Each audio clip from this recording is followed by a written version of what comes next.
Alors, nouvelle leçon du cours de mathématiques appliquées où je voudrais faire une révision des aires de surface, donc des formes géométriques. Alors, je vais principalement m'intéresser aux aires donc, qui font partie de la matière. Je m'intéresse très peu au périmètre que je considère comme étant acquis, d'autant plus que à chaque fois, l'idée, c'est de prendre une forme géométrique et d'examiner tout son contour. Donc, par exemple, pour le carré, c'est très simple. Il suffit de prendre un côté ou une arête. C'est clair que lorsque on utilise la théorie des graphes, on parle souvent de sommet et d'arête. Ici, on pourra parler de points, de coins ou alors de côté, peu importe le vocabulaire du moment que l'on s'entend sur les termes. Alors, pour le périmètre, comme on a à chaque fois le même côté, il suffit de prendre 4 fois le côté pour connaître la longueur totale, qu'on appelle donc le périmètre. Donc de ce fameux carré, et moi ce qui m'intéresse, c'est de connaître la surface, l'aire de ce carré, et on sait que l'aire d'un carré, c'est tout simplement le côté fois le côté, c'est C au carré. Alors, au niveau unité de mesure, je vois que j'ai 1, 2, 3, 4, 5 carrés. Et puis j'ai 1, 2, 3, 4, 5 carrés. Enfin, ce sont 10 carrés. 5 fois 5, j'ai donc 25 comme étant l'aire au carré. Si on considère que le A ici, ce sont des centimètres, donc voilà, comme ceci. Si j'ai le A, que j'ai 1 centimètre sur 1 centimètre, ça c'est 1 centimètre carré. Je peux compter le nombre de carrés qui se trouvent ici à l'intérieur. Je vais en avoir 5 fois 5, ce qui va donc me donner 25. Alors, le carré est en réalité un cas particulier de ce qu'on appelle le rectangle. Le rectangle est constitué de deux parallèles, d'abord, et puis de deux perpendiculaires à ces parallèles qui constituent ce qu'on appelle un rectangle. Le rectangle est constitué d'une largeur et d'une longueur, et le produit de la longueur fois la largeur, ou réciproquement, va donner alors à ce moment-là l'aire de ce rectangle. D'ailleurs, il suffit de nouveau de compter le nombre de petits carrés qui se situent ici pour pouvoir avoir une idée. J'ai donc 1, 2, 3, 4, 5, 6, 7, 8 carrés. 1, 2, 3, 4, 5. 8 fois 5, ça fait 40. On remarquera que si je considère la définition du rectangle en ayant deux parallèles avec deux perpendiculaires, c'est-à-dire que on a à chaque fois des angles droits de part et d'autre de chaque sommet du rectangle, eh bien le carré possède toutes ces propriétés. Ce qui différencie le carré du rectangle, c'est que la longueur et la largeur sont identiques. Alors je vais faire une transformation sur ce rectangle. Je coupe une partie qui se trouve à gauche, donc j'ai une droite. À côté, je passe par deux points, une parallèle. Donc le point ici, c'est un des sommets. Pour pouvoir prendre cette petite partie-ci et la placer de l'autre côté. Qu'est-ce qui m'intéresse dans ce cas-ci, c'est de constater que l'aire est toujours identique, puisque j'avais le morceau qui était ici que j'ai passé de l'autre côté. Je n'ai rien changé en ce qui concerne l'aire. La seule chose qui change maintenant, c'est que je n'ai plus du tout d'angle droit, mais j'ai toujours cette longueur que cette fois-ci j'appelle B, comme étant la base. Et alors ce que j'avais comme largeur ici, je l'appelle la hauteur. L'aire, elle de son côté, n'a pas changé. Ceci, on appelle ça un parallélogramme. Il s'agit alors à ce moment-là d'une forme géométrique qui est constituée par deux ensembles de parenthèses. Voici deux parenthèses, deux parallèles, et de nouveau deux autres parallèles. Donc, grâce à ces parallèles, on forme le parallélogramme et le rectangle est donc lui-même un cas particulier de parallélogramme. Ce qui fait que si je place des parallèles à partir de la base, tout simplement, eh bien, je peux prendre n'importe quels autres parallèles que ces deux-ci, eh bien, l'aire, elle, de son côté, ne va pas changer. Ce sera toujours identique. Ce qui va changer, c'est le périmètre. C'est clair que si je prenais le rectangle qui faisait euh, cette forme-ci, eh bien, cette distance-ci, elle est clairement plus petite que cette distance-là. Donc, si je veux connaître à R égale quelle est la forme géométrique qui sera la plus intéressante sur le plan périmètre, eh bien, bon, ce sera le rectangle et certainement pas le parallélogramme. Voilà, j'ai placé des parallèles cette fois-ci de l'autre côté, dans l'autre sens. Je constate que là également, je vais avoir des longueurs qui sont différentes pour ce qui est du périmètre, mais par contre, l'air ne va pas changer du tout. Je reviens à mon parallélogramme de départ, et ce que je vais faire, c'est que je vais le couper en deux. Voilà, je viens placer ici une nouvelle droite. Alors, on va dire que c'est une diagonale à l'intérieur même du parallélogramme, et peu importe, je peux supprimer la partie du haut, la partie du bas. Je vais conserver la partie du bas, et je vois que du coup, j'ai un triangle. Donc, je constate que le triangle est en réalité la moitié d'un parallélogramme. Donc, connaissant la base et la hauteur, je sais que l'aire d'un parallélogramme, c'est la base fois la hauteur. Donc, pour le triangle, fatalement, c'est la moitié.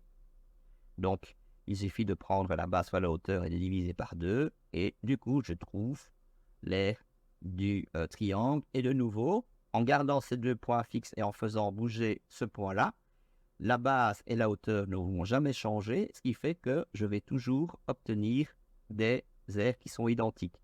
Celle-là, ou bien cette aire-là qui est très particulière, puisque cette fois-ci, nous avons affaire à ce que nous appelons un triangle rectangle, parce qu'il possède ici un angle droit. Alors, cette forme géométrique est très particulière parce qu'elle fait intervenir ce qu'on appelle le théorème de Pythagore, qui signale que les côtés où se situe l'angle droit, lorsqu'on fait la somme des carrés, eh bien on tombe sur le carré de cette partie ici qu'on appelle l'hypoténuse. On obtient donc cette relation particulière qui dit que A carré est égal à B carré plus C carré. Je reviens à mon triangle ici et je viens placer un point supplémentaire là pour créer une autre forme géométrique qu'on appelle le trapèze. Alors le trapèze, il est constitué en réalité de deux triangles différents. Vous avez donc ici une grande base avec la hauteur, et vous avez en plus cette petite base qui, si on coupe le trapèze en deux, vous avez un triangle ici avec une grande base, un autre triangle ici avec une petite base, mais que ce soit ce triangle-ci ou cet autre triangle-là, on constate que la hauteur est la même pour les deux triangles. Ce qui fait que si je prends le triangle du bas, je sais que mon colère, c'est A demi fois BH, B majuscule. Si je prends le triangle du dessus, j'ai A demi BH, B minuscule. Et pour pouvoir avoir l'aire totale du trapèze, qu'est-ce que je dois faire? Tout simplement la somme des deux. Voilà. Donc, je vais avoir A demi BH plus A demi l'autre BH. Il suffit alors à ce moment-là de prendre les deux B, d'en faire la moyenne et de multiplier par la hauteur. C'est une manière d'expliquer l'aire du trapèze. Une autre manière, c'est de dire je prends la moitié de la hauteur que je multiplie par la somme des bases. Le résultat reste quand même toujours identique concernant cette forme particulière qu'on appelle donc le trapèze. Je prends mon rectangle de tout à l'heure et je vais tracer ce qu'on appelle les médianes. Donc, je prends la moitié de la longueur et je trace une perpendiculaire. Je fais la même chose de ce côté-ci et avec la moitié de la largeur. Et puis alors, les points que j'ai obtenus, je les relie ensemble et j'obtiens ce qu'on appelle un losange. Qu'est-ce que je constate d'abord? C'est que ici, j'ai une grande diagonale du losange qui est exactement égale à la longueur, et j'ai la petite diagonale du losange qui est égale à la largeur du rectangle, comme ceci. Donc résultat, si je prends les 4 parties différentes, je vois que j'obtiens à chaque fois 4 petits rectangles qui sont à chaque fois coupés en deux. Donc qu'est-ce que je vais avoir? C'est que l'aire du losange correspond en réalité à la moitié de l'aire du rectangle. Donc, si je voulais connaître l'aire du rectangle, ce serait la longueur fois la largeur, qui est égale à grand D fois petit d. Ça, c'est pour le rectangle. Et pour le losange, c'est la moitié. Alors, je prends ces deux points-là et je décide de les bouger. Peu importe, à gauche, à droite, etc. Je décide de les bouger à gauche. Hop, voilà, j'obtiens ceci. Première constatation, au niveau de mon aire, rien n'a changé. Ça, c'est ce qu'on appelle un cerf-volant. Avec le cerf-volant, qu'est-ce qui se passe? Je vois que j'ai de nouveau 4 parties. J'ai gardé ici la grande médiane du rectangle. Par contre, la petite médiane, je l'ai déplacée. Mais si elle est déplacée, je vois quand même que la diagonale ici du cerf-volant, eh bien, au niveau de taille, elle est restée identique. Elle est toujours égale à la largeur. De même qu'il n'y a rien eu de changé ce qui concerne la diagonale du cerf-volant et la longueur du rectangle. Conséquence, je vois que ici, j'ai un petit rectangle qui est coupé en deux, un autre petit rectangle qui est coupé en deux, et là, j'ai à chaque fois 2 grands rectangles qui sont eux-mêmes coupés en deux. Donc, en réalité, l'aire du cerf-volant a de nouveau exactement la moitié de l'aire du rectangle. Grand L fois petit l est égal à grand D fois petit d. Ça ne change rien. Ça, c'est l'aire du rectangle. Et pour avoir l'aire du cerf-volant, eh bien, il me suffit de prendre la moitié. C'est le même résultat que le losange. Ce qui va changer, encore une fois, c'est le périmètre. Lorsque on a une forme qu'on peut considérer comme étant fort symétrique, comme le losange à un certain périmètre, le fait de bouger la petite diagonale va en réalité agrandir ce périmètre. Pour terminer, le voici au niveau du cercle, le cercle qui est bien connu, qui possède 2 grandes caractéristiques, c'est son diamètre et son rayon, avec le rayon qui est égal à la moitié du diamètre. Alors, là, le périmètre est moins simple à calculer. Autant si on prend le carré et le rectangle, il suffit de prendre une règle, une écart aristo, peu importe, et de mesurer chacun des contours. Ça, c'est plus facile. Par contre, il n'y a pas de bon outil qui permet de pouvoir mesurer précisément le périmètre du cercle. Or, il se fait que on sait que il y a cette valeur un peu particulière, pi, qui est exactement égale au rapport du périmètre et du diamètre. Si on sait ce que vaut P et on sait ce que vaut D, eh bien on sait que pi est égal à P divisé par D. Toujours. On sait toujours connaître du coup cette valeur de pi, soit de manière approximative, il semble que c'est égal à 3,14159, etc., etc. Ou alors, ensuite, pour calculer n'importe quel périmètre, on connaît cette valeur de pi qui est une constante et on multiplie par le diamètre. Et comme le diamètre, c'est 2 fois le rayon, c'est une formule qui est certainement plus connue en ce qui concerne le cercle, eh bien, on obtient alors à ce moment-là, P est égal à 2 pi r.